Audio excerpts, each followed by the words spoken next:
선행으로 인해 선과를 얻은 사례는 많습니다.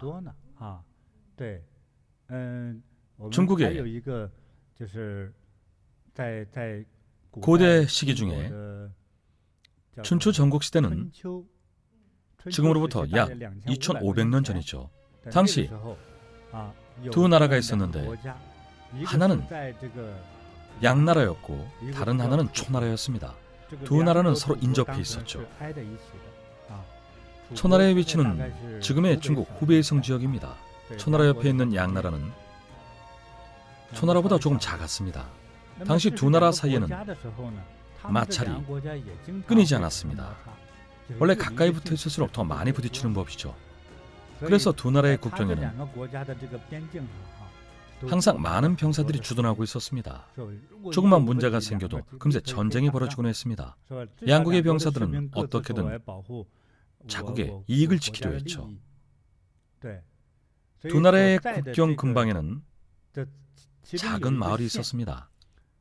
국경을 사이에 두고 이쪽은 양나라였고 저쪽은 초나라였는데 양나라 국경 근처에 이 마을은 훌륭한 현장이 다스리고 있었습니다. 성이 송씨였는데 일단 송현장이라고 하겠습니다.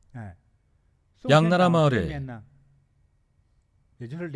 송현장은 국경을 지키는 병사들과 곡식, 채소, 콩을 심으며 자신들의 터전을 일궜습니다. 송현장은 병사들을 잘 이끌었습니다. 이들이 키우는 곡식, 채소, 과일은 품질이 아주 좋았습니다. 특히 여름이 올 무렵 이들이 심은 농작물은 유난히 탐스럽고 달았습니다. 초나라는 바로 옆에 붙어 있기 때문에 농지도 서로 연결되어 있었습니다. 농지 중간에 있는 경계선이 양국의 국경이었습니다. 가까이 붙어 있으니 서로 농사짓는 모습도 보이고 인사나 대화도 나눌 수 있었죠. 하지만 양나라와 달리 초나라의 농작물은 품질이 형편없었습니다. 초나라 병사들을 이끄는 장수는 전투에는 능했지만 병사를 다스리는 일에는 서툴렀죠. 전쟁이 없을 때는 어떻게 병사를 관리해야 할지 잘 몰랐습니다. 밭을 갈고 농사를 짓는 일은 자신과는 관련 없는 농민들의 일이라고 생각했죠. 그래서 병사들의 농사를 제대로 관리하지 않았습니다. 반면 양나라의 농작물은 아주 달고 맛있었습니다. 특히 탐스럽게 익은 과일은 병사들이 직접 따서 먹기도 했죠. 옆에서 이를 지켜보던 초나라 병사들은 군침이 돌았습니다. 하지만 적국이다 보니 나눠 먹을 수는 없었습니다. 그저 군침을 흘릴 뿐이었죠. 어느 날 초나라 병사 하나가 계략을 세웠습니다. 달도 뜨지 않은 어두운 밤에 원래 양나라 밭을 망가뜨려서 저놈들이 우리를 부러워하게 만들자. 그들은 작물의 줄기를 끊어놓거나 뿌리를 망가뜨려서 작물이 반만 자라게 하려 했습니다. 심지어 다 익은 작물은 훔쳐올 계획이었죠. 그렇게 농작물을 훔치고 망쳐놨습니다. 물론 이들의 행동은 송현장의 병사들에게 금세 발각됐습니다. 양나라 병사들은 송현장에게 달려가 말했습니다. 초나라 병사들이 농작물을 다 망쳐놨습니다. 원래 며칠 후면 500근을 수확해서 다들 배불리 먹고 즐기면서 한여름 무더위를 피할 수 있었는데 저들이 다 망쳐놨습니다. 우리도 어두운 밤을 틈타서 저들의 밭으로 들어가 작물 줄기를 다 끊어놓고 채소를 전부 훔쳐오게 해주십시오. 만만하게 보여서는 안 됩니다. 어서 명령을 내려주십시오. 당시 병사들은 그곳의 책임자인 송현장의 명령에 따라 했습니다. 그래서는 안 된다. 양국의 병사들은 각자 자국의 이익을 위해 싸워야 한다. 하지만 지금은 왕께서 전쟁을 명한 적이 없지 않은가. 우리 마음대로 싸워서는 안 된다. 작물을 도둑맞은 일로 이를 크게 만들어서 저들을 욕하고 무력을 휘두르다가 누가 죽기라도 하면 어찌 되겠느냐. 왕께서 알게 되면 전쟁이 시작될 것이다. 문관 출신인 송현장은 전쟁 때문에 수많은 이들이 피를 흘리며 목숨을 잃고 수많은 여인들이 남편을 잃고 수많은 이들이 부모를 잃고 자식을 잃었다는 사실을 잘 알고 있었습니다. 전쟁은 신중해야 한다. 왕의 명령도 없이 우리가 말썽을 일으킬 수는 없다. 내게 좋은 생각이 있다. 병사들의 우두머리가 물었습니다. 어떤 생각이신지요? 너희는 상상도 못한 방법일 게다. 여 며칠 날이 가물지 않았느냐. 우리 진영 안에는 작은 개울이 흐르고 저들은 물과 멀리 떨어져 있지. 저들의 작물이 형편없는 이유는 우리 진영은 물과 가깝기 때문에 수시로 물을 대서 작물들이 잘 자라지만 저들은 물과 멀리 떨어져 있어 물을 내기 어렵기 때문이다. 우리는 병사 200명을 동원해 우리의 물을 끌어다가 저들의 논밭에 있는 작물이 잘 자라도록 몰래 물을 줄 것이다.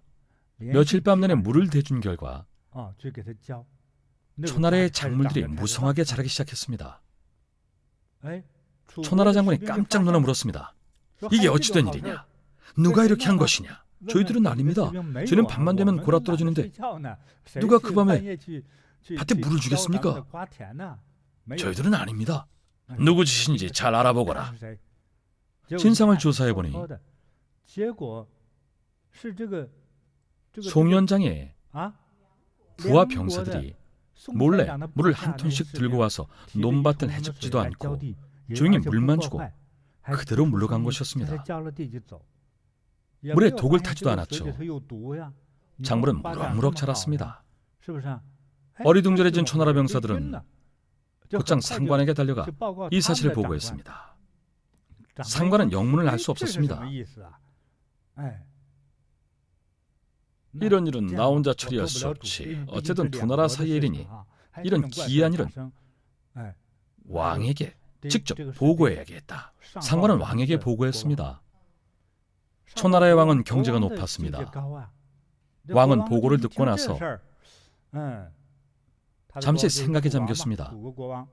처음에는 이유를 알 수 없었습니다. 도대체 무엇 때문이지? 일부러 괴롭히는 것인가? 그건 아닐 것이야. 그러다 불현듯 깨달았습니다. 나를 꾸짖는 것이로구나.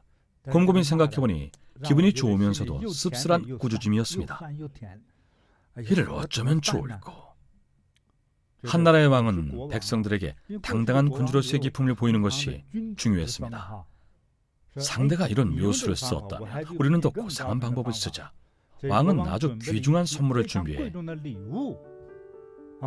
양나라 왕에게 전하고 선물의 일부는 송년장 휘하에 병사들에게도 나눠줬습니다. 이렇게 서로 왕래하기 시작했죠. 원래 양나라와 초나라의 왕은 양국 간의 시비가 발생해도 직접 소통이나 왕래를 한 적이 없었습니다. 하지만 이 일을 계기로 두 나라 왕은 함께 식사도 하고 마음을 나누는 벗이 되었습니다. 송년장에 선량한 방법과 선량한 행동이 양국 간 우위를 다진 겁니다. 이후 두 나라 왕은 농작물에 관한 의견을 나눴습니다. 양나라는 물이 풍부하다 보니 농작물의 상태가 아주 좋습니다. 만약 여분의 농작물이 있다면 우리가 비싼 값에 사드리겠소. 우리 백성들이 귀국의 농작물을 아주 좋아하오. 양국은 서로 필요한 물품을 거래하기 시작했습니다. 고추가 풍년이면 고추를 팔고 오이가 풍년이면 오이를 파는 식으로 서로 거래를 시작하면서 양국 백성이 모두 풍족해졌습니다. 한 나라에 없는 물품은 상대 나라에서 사오는 시기였죠. 과거 전쟁을 벌일 때는 전혀 거래가 없었지만 무역 거래를 트면서 두 나라 모두 혜택을 입자 양국의 왕은 매우 기뻤습니다. 양국 백성들에게 모두 이로운 일이었죠. 이 일화는 당시 미담으로 널리 퍼졌습니다. 이렇게 바람직한 선순환을 처음 만든 사람은 바로 송년장이었습니다. 양나라 국왕은 송년장의 직위를 파격적으로 8급이나 승진시켰습니다. 지금으로 치면 순식간에 대통령부에 입성한 셈이죠. 송년장은 왕의 곁에서 왕을 보좌하는 재상 보좌관 또는 좌의정, 영의정 같은 가장 높은 관직에 올랐습니다. 현명하고 지혜로운 관리가 자비롭고 선한 방법으로 나라를 다스리고 외교 관계를 촉진한 것은 실로 높은 경지가 아닐 수 없습니다. 정말 훌륭하지 않습니까? 수시로 전쟁을 일으키고 싸우는 나라들과는 다릅니다. 왕의 전쟁 명령 하나로 얼마나 많은 백성이 고통받습니까? 저도 지금 말씀드린 농작물 이야기를 처음 읽었을 때 큰 감동을 받았습니다. 원한을 덕으로 갚은 일화네요. 정말 좋습니다. 아무리 적국이고 적군이더라도 그런 선한 행동으로 전쟁을 멈췄을 뿐만 아니라 양국의 평화를 불러오고 무역의 번영까지 불러왔네요. 정말 훌륭합니다. 정말 훌륭하죠. 이덕 보원, 원한을 덕으로 갚는다.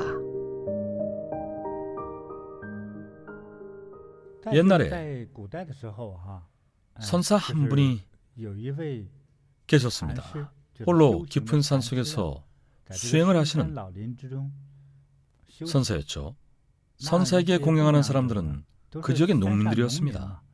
그들은 선사를 위해 초가집 한 채를 지어줬습니다. 물론 요즘처럼 화려한 사찰은 아니었죠. 가난한 농민들이 무슨 돈이 있었겠습니까?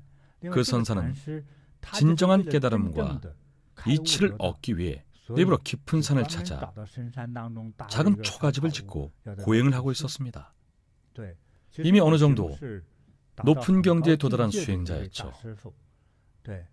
어느 날 선사는 깊은 산속에서 휘영청 밝은 달빛 아래 한가로이 산책을 하며 깨달음을 구하고 있었습니다.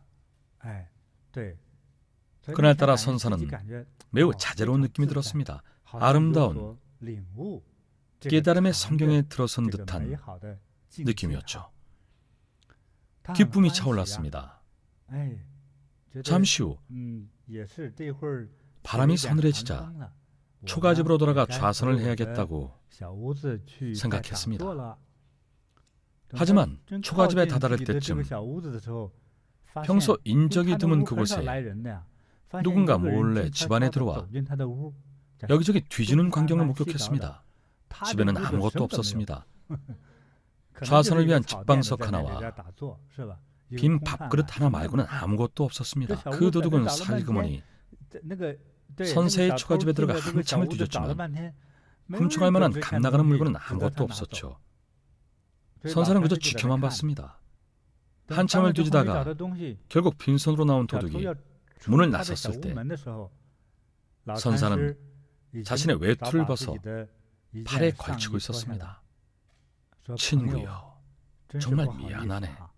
먼 산길을 헤쳐 나를 보러 왔건만 이렇게 빈손으로 돌아가게 해서 참으로 면목이 없다네. 나는 아무것도 가진 것이 없다네. 하지만 바깥바람이 차니 이 옷이라도 가져가게. 사용하지 말게나 내가 걸쳐주겠네. 선사와 마주쳐 당황하던 도둑은 선사의 태도에 어쩔 줄을 몰라 고개를 떨군 채 선사가 걸쳐준 옷을 입고 인사도 없이 그대로 주랭랑을 쳤습니다. 그렇게 쏜살같이 달아났습니다. 옷을 내어준 선사는 어깨와 상반신을 드러낸 채 좌선했습니다. 하지만 선사는 평소보다 더 미묘한 선의 깨달음을 느끼며 밤새 좌선했습니다. 다음날 새벽 어스름한 햇빛이 선사의 몸에 내려앉을 때 햇볕의 은은한 온기를 느끼며 선사는 더 깊고 미묘한 선의 기쁨과 환희를 느꼈습니다. 선사는 새들의 지저귐 소리에 깊은 성경 속에서 천천히 깨어나 손을 비비며 말했습니다. 또 새로운 하루가 다가오는구나. 눈을 떠보니 초가집 문 앞에는 어젯밤 도둑에게 건넸던 선사의 상의, 즉 가사가 단정하게 접힌 채 놓여 있었습니다.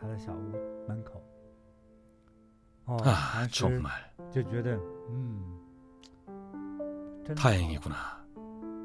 내가 마침내 그 친구에게 밝은 달을 선물해 주었구나.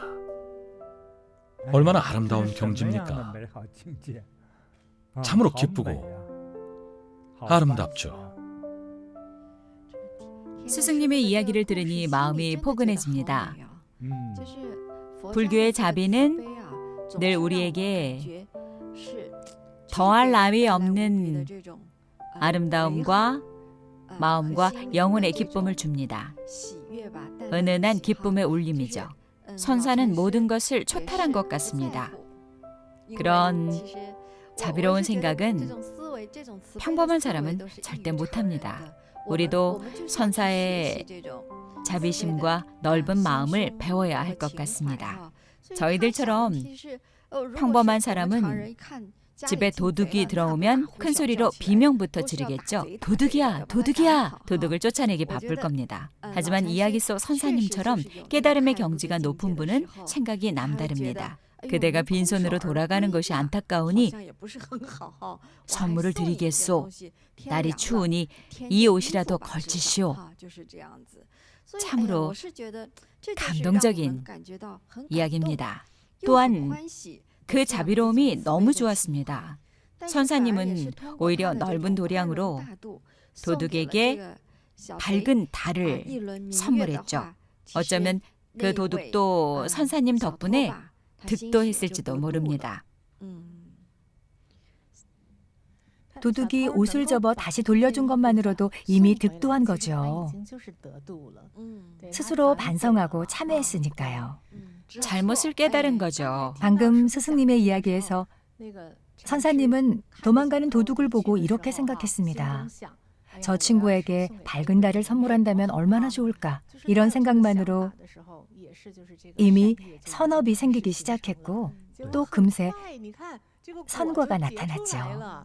맞습니다. 선사는 도둑에게 밝은 달을 선물한 듯한 느낌을 받았죠. 왜 마침내 밝은 달을 선물했다고 말했을까요?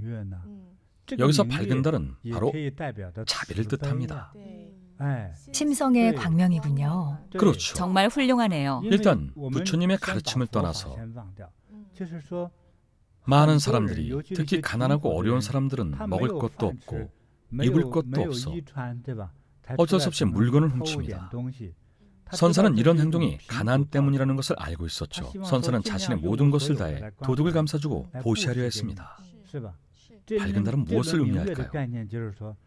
가난하게 살아온 도둑은 타인의 관심과 보살핌을 받아본 적이 없습니다. 누가 가난한 사람을 살뜰히 돌보겠습니까? 가족도 이미 세상을 떠났을지 모릅니다. 그러니 생판 모르는 남이, 심지어 자기가 훔친 물건의 주인이 자신에게 따뜻한 행복을 선물한다면 가장 큰 감동을 느낄 수밖에 없죠. 마음이 훈훈하고 따스해집니다. 어쩌면 그 도둑은 아예 선사의 제자가 되어 선사를 모시려고 할지도 모릅니다. 땅을 파서 먹을 것을 구할지언정 도둑들은 손을 씻겠죠. 어쩌면 그는 원래 도둑이 아니었을지도 모릅니다. 이처럼 자비의 따스함은 사람을 가장 행복하게 만듭니다. 사람은 따스함과 행복을 느낄 때 악을 버리고 선을 따릅니다. 이것이야말로 최상의 교화입니다. 그 선사님의 식의 경지를 느낄 수 있었습니다. 선사님이 오르신 식의 경지에는 고상한 식견, 경지, 도량과 큰 뜻이 담겨 있습니다. 정말 존경스럽습니다.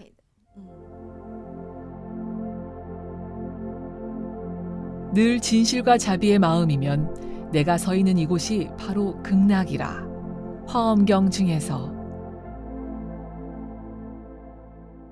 스승님, 그러면 이야기 속에 고상하신 선사님은 깨달음을 얻으셔서 높은 경지의 인지와 식을 갖추셨습니다. 저희도 오온 가운데 식을 배우는 입장에서 그처럼 높은 식견이 정말 부럽고 존경스럽습니다. 어떻게 하면 저희도 그렇게 식의 경지를 높일 수 있을까요? 정신적 경지를 높이는 방법이 궁금합니다. 사실 방법은 아주 많습니다. 우리가 방금 이야기한 것도 그중 하나입니다. 먼저 멀리 내다봐야 합니다. 더 먼 시간을 내다봐야 합니다. 전체적인 틀에서 말씀드리는 겁니다. 더 멀리 내다보십시오. 그리고 우리의 정신적 시가, 즉 식견 또한 중요합니다. 식견이 높을수록 더 넓게, 더 장기적으로 볼 수 있습니다. 이야기 속의 그 선사는 법안 통과 같은 법력을 써서 그 사람이 도둑인지 아닌지 또는 과거의 죄와 미래의 죽음을 들여다보지 않았습니다. 그런 복잡한 생각 없이 순수하게 자비로운 생각만으로 도둑을 도왔습니다. 이처럼 더 높은 곳에 서서 더 멀리 내다보고 더 넓게 바라보는 식견과 시각을 키우는 것이 바로 우리가 익힐 수 있는 가장 중요한 방법 중 하나입니다. 어떤 일을 하고자 할 때는 나중 결과까지 멀리 생각해 봐야 합니다. 10년 후에는 어떻게 될까? 30년 후에는 어떻게 될까? 50년 후에는 어떻게 될까? 만약 지금 이 일을 하면 후대는 어떤 영향을 미칠까? 자녀에게는 어떤 영향이 있을까? 친척, 친구, 주변 사람들에게는 어떤 영향을 미칠까? 높은 곳에 설수록 더 넓게 종합적으로 사고할 때 지혜가 생겨납니다. 예컨대 제갈량은 늘 주도면밀하게 생각합니다. 전쟁에서 승리한 후 적군이 어디로 도망갈지도 전부 꿰고 있죠. 다 비결이 있습니다. 제갈량은 인간 세상의 구체적인 상황에 따라 그에 맞는 판단을 내리고 그 판단에 따라 결론을 도출했죠. 이것이 인간 세상의 지혜입니다. 우리가 지금 이야기하는 것도 인간 세상의 지혜입니다. 만약 지금보다 더 멀리 내다봤다면 결과는 어땠을까요? 지난번 이야기에서 계모가 죽인 아들의 친모는 20년 후에 상처가 아물었을까요? 20년 후 계모가 출소하면 사람들이 용서해 줄까요? 이런 생각을 했다면 과연 그 일을 저질렀을까요? 물건을 훔치는 도둑은 여러분도 알다시피 어느 곳에나 다 있습니다. 마을에 도둑이 들면 주민들이 몰려와 도둑을 때려 죽입니다. 원래는 때려 죽일 생각이 없었을 겁니다. 하지만 도둑이 늘 들끄는 곳에서는 평생 모은 재산을 털리는 사람도 있죠. 최근 마을 인근의 절도 사건이 자주 있었다고 가정해 봅시다. 그런데 오늘 한 도둑이 처음으로 이 마을에서 물건을 훔쳤습니다. 도둑이 잡히자 마을 사람들은 그간의 분노를 모두 그 도둑에게 분출했습니다.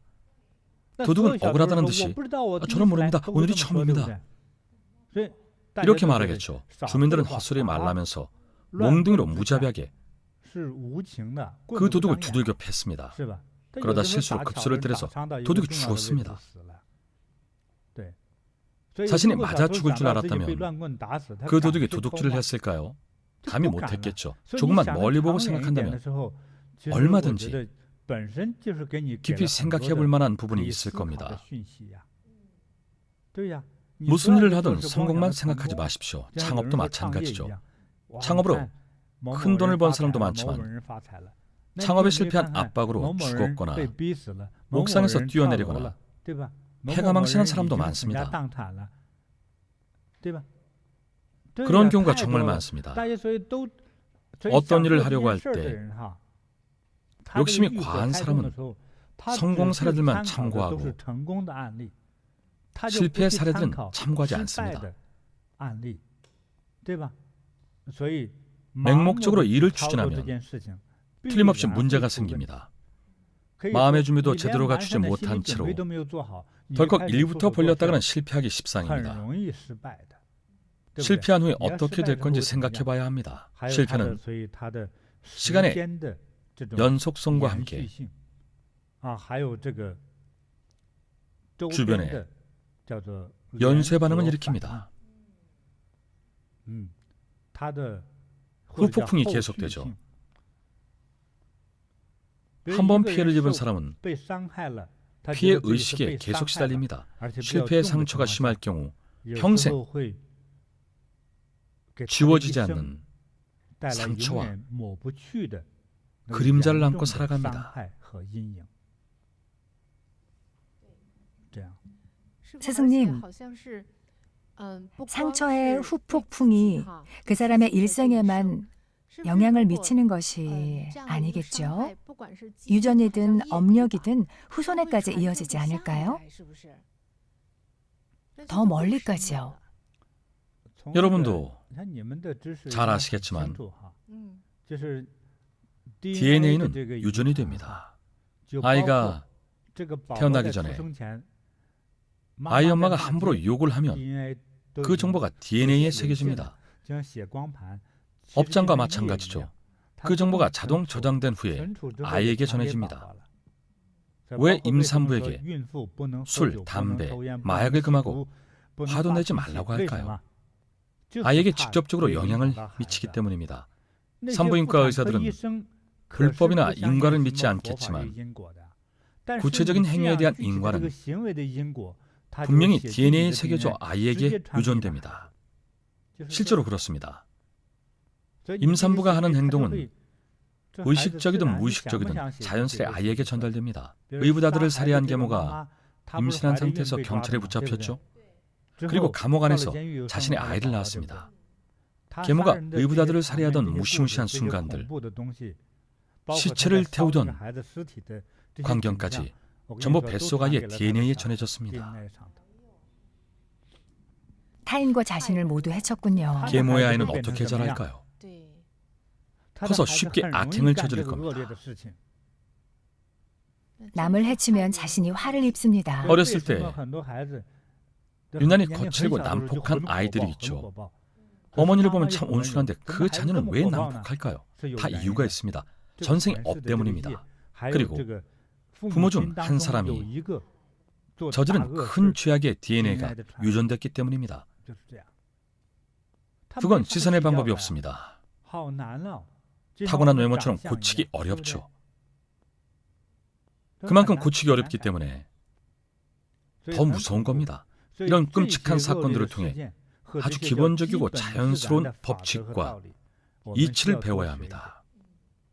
또한 손을 거둬야 합니다. 탐욕의 손, 남을 해치는 손을 빨리 거둬야 합니다. 악행으로 인한 악과를 생각하면 정말 두렵지 않습니까? 제가 중국에 있을 때 알게 된 한 여성분이 있습니다. 그분은 종종 술을 마셨는데 고온지대에 살다 보니 추위를 녹이려고 습관적으로 술을 마시곤 했습니다. 맥주보다는 고량주를 자주 마셨죠.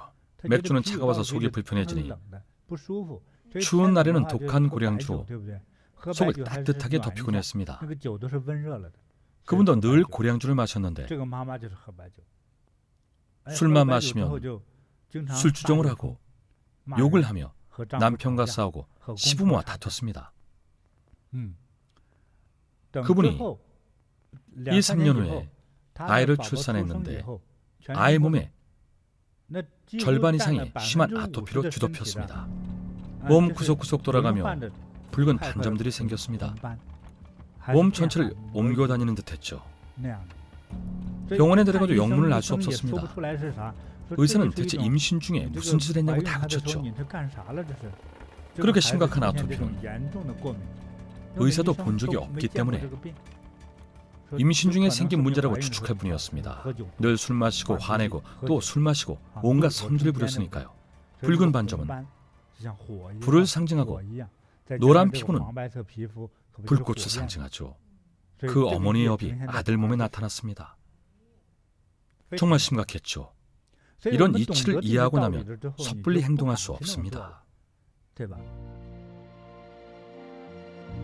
오온의 순간순간 일어나고 사라짐을 언제나 바르게 관찰하면 기쁨과 행복을 얻게 되고 죽음을 초월하는 지혜를 성취하리라. 무상계 중에서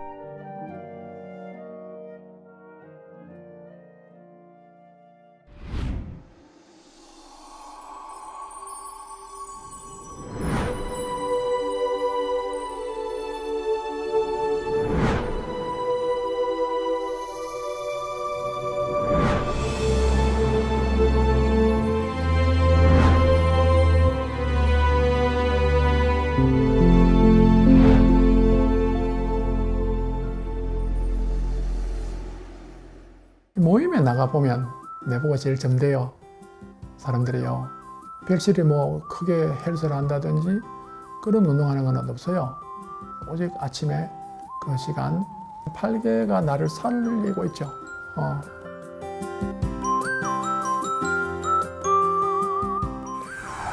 3년 정도는 왼쪽 가슴이 사실 좀 많이 아팠어요. 많이 걱정됐죠. 종합검진도 받아보고 암의 통증인가도 생각해서 암검사도 다 해보고 오만 거를 다 해봤어요. 그래도 뭐 별 이상이 없대요. 고통이 좀 심했어요. 좀 찌릿찌릿하게 아주 기분 안 좋게 아프고 무리하게 아프고 그냥 이렇게 아프기 시작하면 내가 좀 엎드려야 되고 한 4, 5분 길었어요. 어떨 때는 숨도 잘 쉬기 어려웠어요. 2018년 5월부터 시작을 하게 됐는데 시작하고 한 3개월쯤 되었을 때에 넌 언제 나왔었는지 모르고 괜찮아요. 안 아파요? 안 아파요. 그리고 지금도 그냥 괜찮아요. 그래도 그게 나설 거라는 생각을 안 했어요. 그러니까. 그런데 그 뒤로 그냥 괜찮아요. 지난 1월부터 사람들마다 자꾸 살이 빠진다는 표현을 해요. 만나는 사람마다. 최근에 네. 2018년부터 하셨는데 살이 갑자기 1월부터 빠지기 시작하셨네요. 희한하다. 아주 그래서요. 그래서 걱정을 했죠. 식단을 바꾸고 그런 거 없어요. 없어요. 좀 걱정이 돼서 정말로 종합검진을 받았어요. 유전자 검사에 다 했어요. 게놈 그 결과를 이제 받았어요. 보니까는 특이한 상황 아무도 없대요. 하나도 없대요. 키가 몇 172cm. 172에 몸무게가 그럼 지금 빠져서 몇 킬로신 거예요? 지금 72kg. 원래는 78kg였거든. 좀 많이 나가셨던 것 같아요. 그렇죠. 그 작년에 받았을 때는 과체중이라고 나왔어요. 그죠? 그럼 좋은 일이네요. 그렇죠. 걱정할 일이 아니고. 근데 그 의사 말씀은 조금 더 빼세요 이랬어요. 그러니까요. 한 2kg만 더 빼면 더 좋아요. 이랬어요. 그러면 적정 체중이시고. 유전자 검사를 하니까는 그럼 한 40개 정도 항목이 있더라고요. 이제 청색은 다 괜찮다는 거예요. 100% 이상 없다.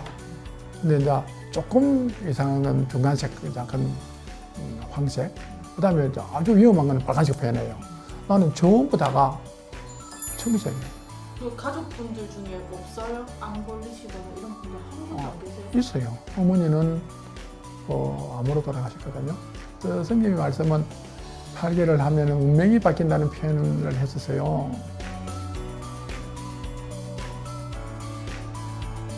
유전자도 바뀌나? 그래 내가 그렇게 생각을 해요. 의사 선생님의 말씀이 이렇게 깨끗할 수가 잘 없는데 똑똑하네요 이러더라고. 그래 내가 속으로는 8개 덕분이야. 나는 매일 그래도 매일 빠짐없이 천일을 했잖아요. 정말 8개를 만난 거는 내가 살아가는데 큰 도움이 되고 제 삶이 바뀌었어요. 고속도로를 가다 보면은 휴게소가 있고 주유소가 있잖아요. 그런 사업이에요. 사업을 확장하기가 참 어려운 사업이에요. 국가로부터 입찰을 받는 거예요. 그런데 우리 선수의 인연이 되고 난 뒤에 한 30% 정도를 확장이 됐어요. 전국에 휴게소 8개, 주유소 12개, 전체가 20개. 큰 성장이에요. 선생님의 말씀을 제가 딱 들어보면은 한마디 한마디 전부 다 자비예요. 자비예요, 그냥. 막 1에서 100까지가 전부 다 자비를 배워요. 그래서 제가 그건 크게 배웠어요. 배운 거 있어요.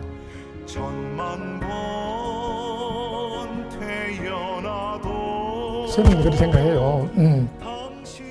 제가 외주를 안 주고 직접 경영하는 그게 들어있어요.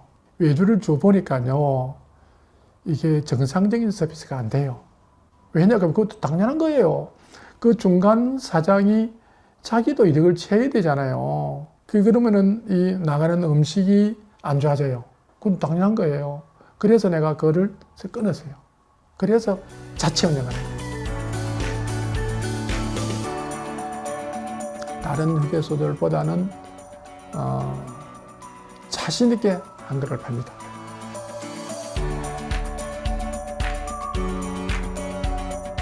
스승님을 만나고 제 삶이 바뀌었어요. 작은 데부터 남을 배려하는 마음이 생겼습니다. 어려운 사람을 생각하는 사람이 스승님이라고 생각합니다. 저도 그 발걸음 따르겠습니다. 감사합니다.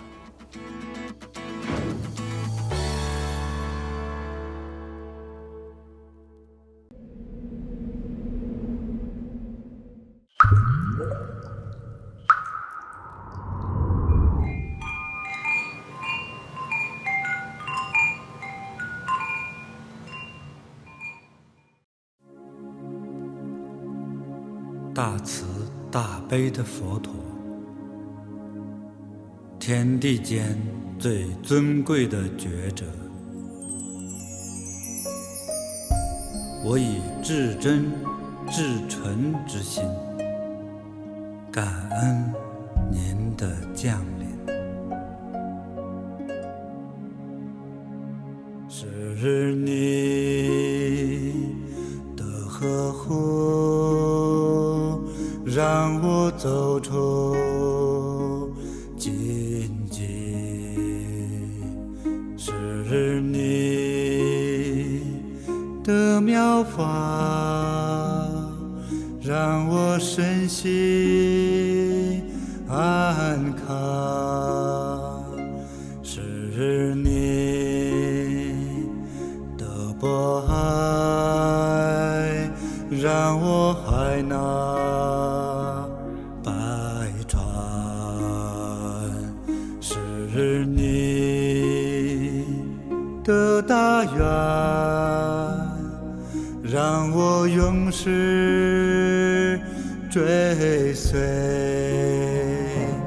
我愿千万次轮回，拜倒在您脚下，寒久与您重逢，承接您的法藏。我愿千万次轮回，将您的慈悲播撒，领弱者寻常甘露，让一切众生自在吉祥。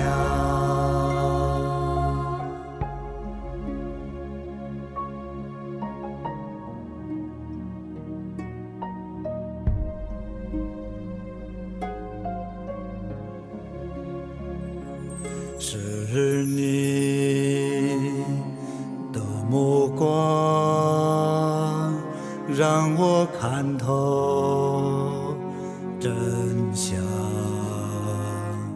是你的庄严，让我勇于承担，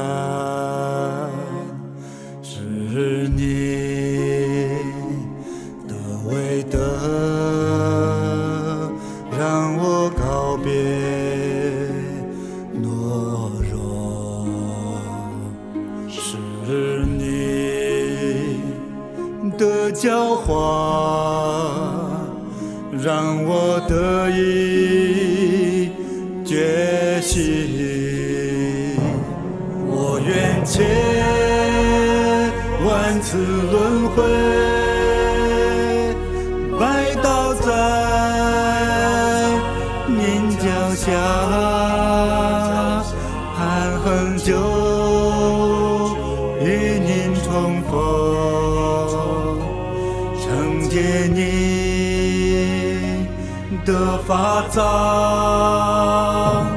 我愿千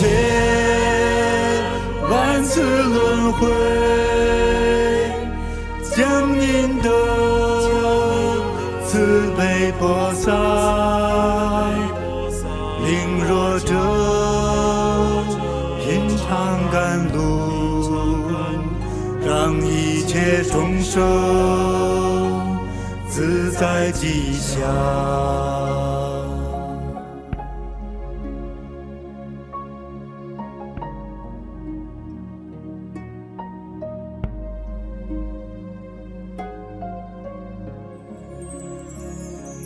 是你的感召，让我迷途知返；是你的智慧，让我欲望顿开；是你光芒让我点燃心灯，是你的慈悲护佑天下太平。我愿借万次轮回，拜倒在您脚下，盼很久与您重逢，承接您的法藏。我愿借万次轮回，将您的慈悲播撒，领弱者品尝甘露，让一切众生自在吉祥。